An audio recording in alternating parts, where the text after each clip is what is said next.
కొబ్బరి పుదీనా చట్నీ. దీనికి ఓ చిప్ప కొబ్బరి ఇలా చిన్న చిన్న ముక్కలు తీసుకుని రెడీ పెట్టుకోవాలి. పచ్చి కొబ్బరిది. ఓ చిన్న పుదీనా కట్ట,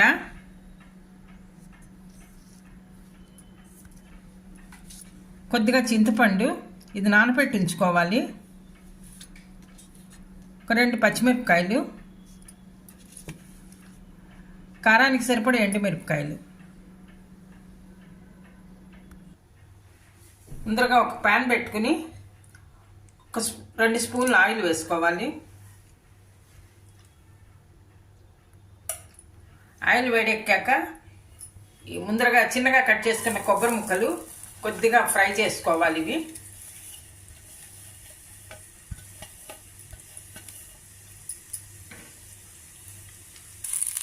కొబ్బరి ముక్కలు ఫ్రై అయ్యాయి.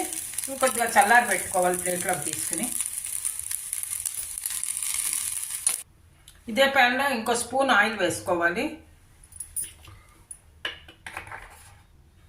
ఇందులో పుదీనా వేసుకోవాలి. ఇది పచ్చివాసన పోయేదాకా ఫ్రై చేసుకోవాలి.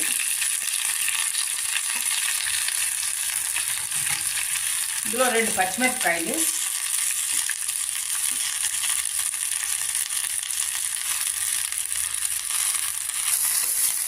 పుదీనా కూడా ఫ్రై అయింది. ఇది కూడా ప్లేట్లోకి తీసుకుని చల్లారి పెట్టుకోవాలి. ఇదే ప్యాన్లో ఇంకో స్పూన్ ఆయిల్ వేసుకోవాలి.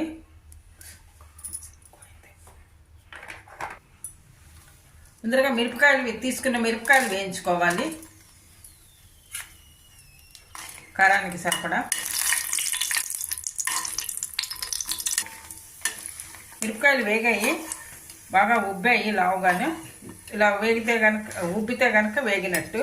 ఇవి తీసి పక్కన పెట్టుకోవాలి. ఇందులోనే కొద్దిగా పోపు దినుసులు, మినపప్పు, ఆవాలు, కొద్ది జీలకర్ర,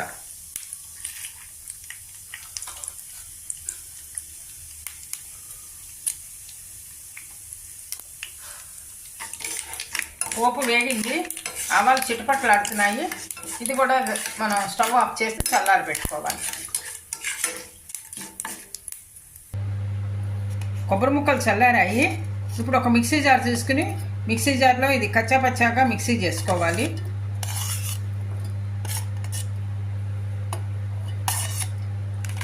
ఇందులోనే వేయించుకున్న మిరపకాయలు, కొబ్బరి మిక్సీ అయింది కచ్చాపచ్చాగా. ఇందులో చిన్న స్పూన్ పసుపు, చట్నీకి సరిపడ ఉప్పు, ఫ్రై చేసిన పుదీనా, తీసుకున్న పచ్చిమిరపకాయలు ఫ్రై చేసినవి,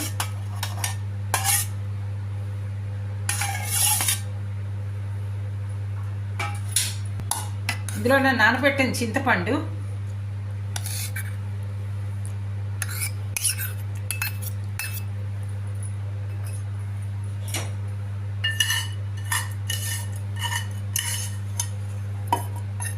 వేయించిన కొద్దిగా పోపు దినుసులు,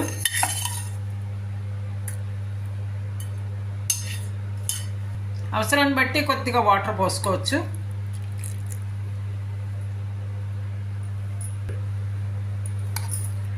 మెత్తగా అయింది. అన్నీ బాగా మిక్స్ అయ్యి మెత్తగా రెడీ అయ్యాయి. ఇది మనం వెనక పెట్టుకున్న పోపు ఉంది కదా, ఆ పోపులో మిక్స్ చేసుకోవాలి.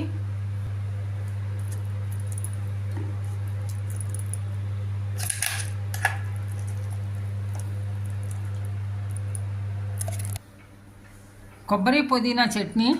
మనం కొబ్బరి ఇలా ఫ్రై చేసుకుంటే చాలా టేస్టీగా ఉంటుంది.